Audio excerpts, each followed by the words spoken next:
Before you guys hit the dislike button on this video or even unsubscribe from my channel, guys, hear me out.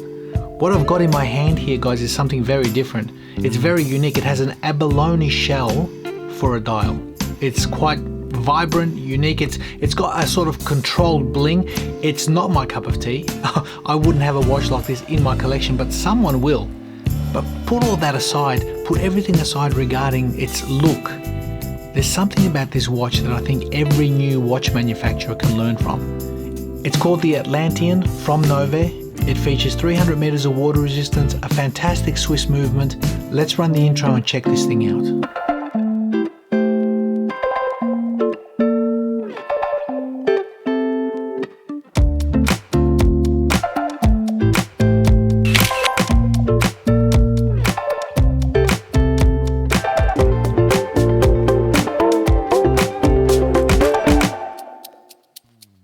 This is the sort of watch that gets me excited about horology. I don't like it. I don't like the watch myself. Personally, I wouldn't be having a watch like this in my collection. That's me. But I like what it brings to the table. I like the ideas, the uniqueness, like I said, the individuality, the fact that it's not an homage, it's actually not even a rip-off. It's got its unique individual styling from this company. And I've had a few of these watches from them, and I like that they're different. They're trying, and that's great. That's a good thing. Now, it's far from perfect. It's got a lot of flaws which I think can be fixed, but they're listening. So first and foremost, the watch has been donated to the channel for review, so we don't have to send this back, but that will not influence my review or my opinion. I'm going to be honest, straight up, and tell you exactly what I think of this. Let's get stuck into the specifications of this watch. What we have here is a case diameter of 50.5 millimeter from side to side. The height itself, I'm measuring at exactly 14 millimeter top to bottom. The lug to lug distance, or from there to there, it's quite an unusual size. It comes in at about 56 mil, but drops straight down. And the lug width again is another unusual size because it's got an integrated bracelet, as you can see inside there. You really can't measure it. That distance inside here comes in at 16.7, just in there, and the actual width of the bracelet is 28.3, which quickly drops down to 23.7. So on the wrist, it's a big watch, but the fact that the dial is relatively small creates an optical illusion. So it's an unusual wearing watch for its size, and it does come in at 235 grams sized to my 18 centimeter wrist. So it's a big, hefty experience, and 235 grams, I had a Rolex Platinum Daytona on the channel a little while ago, and that was around that same weight. So pretty hefty, pretty solid. But put all that aside, guys, there's some interesting stuff I want to share about this watch, some ideas which I think manufacturers can learn from, or new micro brands can learn from. See, we're seeing a lot of homages, we're seeing a lot of copies, and it looks like a Seiko, and it looks like a Rolex, and it looks like an Omega. All these micro brands are bringing out stuff that's not unique, and this is one thing that I believe that Nove has done right. Although it might not be to everyone's taste, at least they're trying to do something unique and a signature according to their own unique design, which is pretty cool. If you look at the side of the watch here, there's a little lever, and if you pull it up, you can actually rotate that inner chapter ring. So as you can see, it's a bi-directional chapter ring, and it's lockable. It locks in place. And the reason they do that is because it allows you to basically set up a count up timer. So as you can see, that minute hand is on the 60 now. You've got 10, 20 minutes. For underwater diving, you can use this, like I said, for 30 atmospheres or 300 meters. You can see quite legibly exactly where you are. And the lume on this is incredible. It's probably got the most amount of Swiss superluminova that I've ever handled on a watch. It's copious amounts of CL3. It glows, it glows, it glows. It's super bright, and that's a huge advantage because of legibility issues. If you look at the dial, being an abalone shell, there's quite a lot of stuff going on. It's gorgeous, it's lovely to look at, but there's quite a lot of stuff going on there that will affect legibility on a watch like this.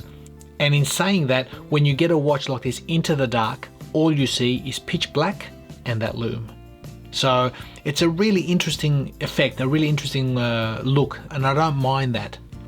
Now getting back to that lever, if we unlock it again, as you can see, that bezel rotates both left and right, and that, look, the fact that it locks and it goes bi-directional, that's a good thing. I like that. But what I don't like, or what's my displeasure of this watch, is that bezel.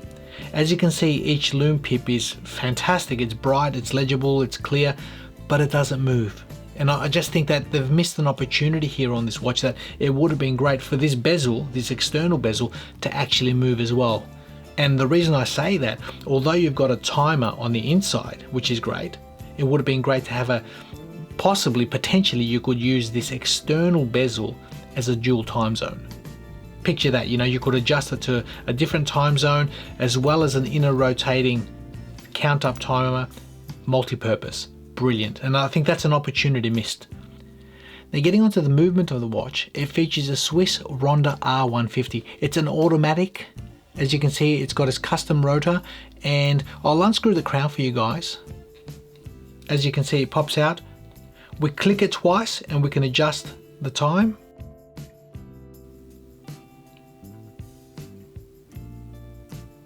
Just like that. A single click will allow us to adjust the date, as you can see. Pop that in. The hand winding experience is really nice, some really good resistance from that movement, and the latch down experience, you push it in, it locks in, it's buttery smooth, 300 meters of water resistance. So I think feature wise it's very good. They've thought that out and they've executed it quite nicely. Now, if you look at the glass, the crystal on this, it features a sapphire crystal on top with a sapphire domed sapphire crystal on the bottom, as well as a sapphire cyclops or magnifier. And the reason I say that is because many watches I've actually tested, especially in the micro brand range, their cyclops has not been sapphire. So this is featuring sapphire all the way around, which is great. It features anti-reflective coating on the underside, and I've not had an issue with its execution. It's been quite good. Although, like I said, with that abalone shell, that's going to create any sort of legibility issues that you get with a watch like this. Now, the bracelet on the watch is an integrated design. As you can see, it tapers from 28.3 straight away to 23.7 all the way. The buckle and clasp, it's a nice swivel, but the clasp itself is pressed and it's quite thin, and so is that flip lock. So I think that's what probably pretty much lets down the watch itself, although it does feature an on-the-fly adjustment. There you go, which is really cool. I'm going to cut to the chase and tell you exactly what I like and don't like about this particular watch. And first and foremost, what I like is the uniqueness. If you look at that case shape, it's basically not an homage. It's not a copy, it's theirs. They've designed something. If you look at their DNA in the rest of their watches, it's their signature. And I like that. I like it when a company does that. There's a few micro brands out there that are doing that, their own unique signature, and that's good. That's a number one on top of the list for me. Number two positive, that lever. The fact that they've got an inner rotating chapter ring, as you can see, it's loomed. It's easy, it's legible to read when it's counting up, I should say, from 5, 10, 15, 20 minutes. That's a real good feature. And the fact that it locks and it doesn't move, that's brilliant. So I like that. The movement itself is another positive. A Ronda Swiss R150, very robust, very nice, high beat movement. Good to see they've put something decent in this. Another positive, 300 meters of water resistance, screw down crown. You can't go wrong as far as water sports. You're never going to have an issue with water with this particular watch. And probably the last positive, that lume. That lume is enormous. It's huge. I've not seen that much lume on a watch. It's a flashlight. This is a torch. That's a real big plus. Now the negatives, well, first and foremost on top of the list, legibility. In certain lighting conditions, legibility could present a problem, especially with that abalone dial. Although it's unique and stuff, it is quite busy looking at it. But then again, we've seen quite a few watches at top level that offer legibility issues. We're not strangers to that, from Richard Milles, skeleton watches, you name it. Second negative is probably that clasp. The fact that the clasp itself, let's lock it in, it sits high. As you can see, it's a little bit high on the wrist, on both sides, and I think that the quality, honestly, the quality of the clasp itself is not up to par with the rest of the actual watch head or the bracelet itself. So that sort of lets the watch down. Number three negative, that bezel. Like I said, it would have been great to have that rotating as a second time zone. That's something that could have been utilized in a watch like this, and I think they've missed an opportunity here. Fourth negative, the weight. The weight and the overall size. I mean, this is big. This is a big watch. So coming in at $235, it's a pretty hefty watch.